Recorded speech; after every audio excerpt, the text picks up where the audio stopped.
ಪ್ರೀತಿಯ ಪ್ರಥಮ P U C ವಿದ್ಯಾರ್ಥಿಗಳೇ, ಎಲ್ಲರಿಗೂ ಕೂಡ ಮತ್ತೊಮ್ಮೆ ನಮ್ಮ ಯೂಟ್ಯೂಬ್ ಚಾನಲ್ಗೆ ಸ್ವಾಗತವನ್ನು ಕೋರುತ್ತಿದ್ದೇನೆ. ಬನ್ನಿ ವಿದ್ಯಾರ್ಥಿಗಳೇ, ಈಗ ಈ ತಿಂಗಳಿನಲ್ಲಿ ನಿನ್ನೆ ನಡೆದಿರುವಂತಹ ಸ್ಟ್ಯಾಟಿಸ್ಟಿಕ್ಸ್ ಕ್ವಶನ್ ಪೇಪರನ್ನು ಅಪ್ಲೋಡನ್ನು ಮಾಡಿಕೊಡ್ತಾ ಇದ್ದೇನೆ. ನಮ್ಮ ಕಾಮರ್ಸ್ ವಿದ್ಯಾರ್ಥಿಗಳಿಗೆ ಬಹಳ ಹೆಲ್ಪ್ ಆಗಲಿ ಅಂತ.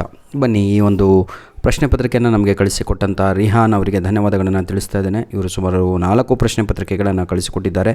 ಇದು ನಮ್ಮ ಮೇಲ್ ಐಡಿಗೆ ಇರುತ್ತೆ. ತಾವುಗಳು ಕೂಡ ಈ ಒಂದು ಮೇಲ್ ಐಡಿಗೆ ತಮ್ಮ ಪ್ರಶ್ನೆ ಪತ್ರಿಕೆಗಳನ್ನು ಕಳಿಸಿಕೊಡಬಹುದಾಗಿದೆ. ಹೆಲ್ಪ್ ಮಾಡಿ ಸರ್, ಅಷ್ಟೇ, ಮತ್ತೇನೂ ಇಲ್ಲ. ಬನ್ನಿ ವಿದ್ಯಾರ್ಥಿಗಳೇ, ಪ್ರಶ್ನೆ 1, choose the correct answers from the choices given ಅಂತ ಇದೆ. ಸ್ಟ್ಯಾಂಡರ್ಡ್ ಡಿವಿಯೇಷನ್ ಈಸ್ ಡ್ಯಾಶ್ ಅಂತ ಇದೆ. ಅದಕ್ಕೆ ಸರಿಯಾದ ಉತ್ತರ independent of origin and dependent of scale is the right answer. ಆನ್ಸರ್ಸ್ಗಳು ತಪ್ಪಾಗಿದ್ದರೆ ತಾವುಗಳು ಕಮೆಂಟ್ ಮುಖಾಂತರ ಸರಿಯಾದ ಉತ್ತರವನ್ನು ತಿದ್ದಿ ಸರಿಯಾದ ಉತ್ತರವನ್ನು ಹಾಕಿ, ಆಯಿತಾ. Question number 2, for A distribution if is greater than 3, the distribution is dash. Right answer is leptocurtic is the right answer, option A. Question number 3, if two regression lines are perpendicular to each other dash. Question number 3, right answer is r is equal to 0. I repeat, question number 1 C is the right answer, question number 2 A is the right answer, question number 3 A is the right answer. ದಯವಿಟ್ಟು ಆನ್ಸರ್ಗಳು ತಪ್ಪಾಗಿದ್ದರೆ, if answers are wrong please comment me ಅಂದರೆ please comment the right answers, ಆಯಿತಾ. Don't criticise, ಅದರಿಂದ ಏನೂ ಸಿಗಲ್ಲ sir. Right ಆನ್ಸರ್ಸ್ಗಳನ್ನು upload ಮಾಡಿ ಅಷ್ಟೇ. Fill in the blanks by choosing the appropriate words given in the bracket. First moment about 0 is dash. Question number 4, right answer is mean.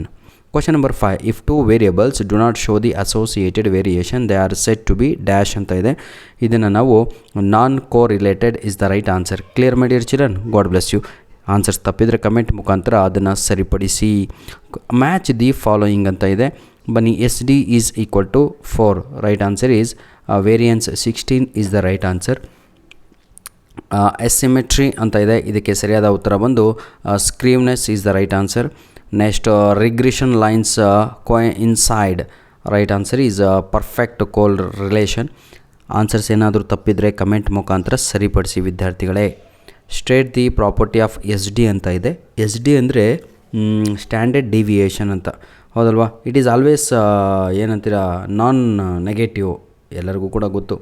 Next, define kurtosis ಅಂತ ಇದೆ. Give an example for positive correlation ಅಂತ ಇದೆ.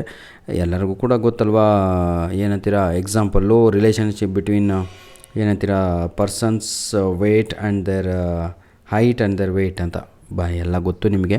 Statistics ಓದೋರಿಗೆ ಚೆನ್ನಾಗಿ ಗೊತ್ತು. Part B ವಿದ್ಯಾರ್ಥಿಗಳೇ, ದಯವಿಟ್ಟು ಎಲ್ಲ important. ಈಗಾಗಲೇ ನಾವು ಇದ್ರ ವಿಡಿಯೋದ ಡಿಸ್ಕ್ರಿಪ್ಷನ್ ಬಾಕ್ಸಿನ ಕೆಳಗಡೆ ಇನ್ನೂ ಹೆಚ್ಚಿನ ಪ್ರಶ್ನೆ ಪತ್ರಿಕೆ ಬೇಕು ರಿವಿಷನ್ ಮಾಡಲಿಕ್ಕೆ. ದಯವಿಟ್ಟು 40/40 ತೆಗಿಲಿಕ್ಕೆ ಪ್ರಯತ್ನವನ್ನು ಪಡಿ. ಈ ಒಂದು ಸಬ್ಜೆಕ್ಟ್ನಿಂದ ನಿಮ್ಮ ಇಂಟರ್ನಲ್ ಮಾರ್ಕ್ಸು ಜಾಸ್ತಿ ಆಗುತ್ತೆ.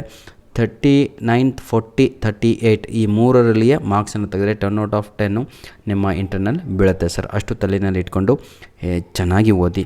ಇಂಗ್ಲೀಷು ಯಾರಾದರೂ ಭಾಳ ವೀಕ್ ಇದ್ದರೆ ಅಥವಾ ಏನು ಗೊತ್ತಿಲ್ಲ ಸರ್ ಹೆಂಗೆ ಬರೆಯೋದು ಅದು ಇದು ಅಂತ, ಈ ವಿಡಿಯೋದ ಡಿಸ್ಕ್ರಿಪ್ಷನ್ ಬಾಕ್ಸಲ್ಲಿ ಪ್ರತಿಯೊಂದು ಚಾಪ್ಟರಿನ ಪ್ರತಿಯೊಂದು ಇದರ ಲಿಂಕ್ಸ್ಗಳನ್ನು ನೀಡಿರ್ತೇನೆ. ಅದನ್ನು ಉಪಯೋಗಿಸ್ಕೊಂಡು ಚೆನ್ನಾಗಿ ಎಕ್ಸಾಮನ್ನು ಬರೀರಿ ಅಂತ ಹೇಳ್ತಾ ವಿಡಿಯೋನ ಇಲ್ಲಿಗೆ ಮುಗಿಸ್ತಾ ಇದ್ದೇವೆ. ಧನ್ಯವಾದಗಳು. All the best my children. God bless you all.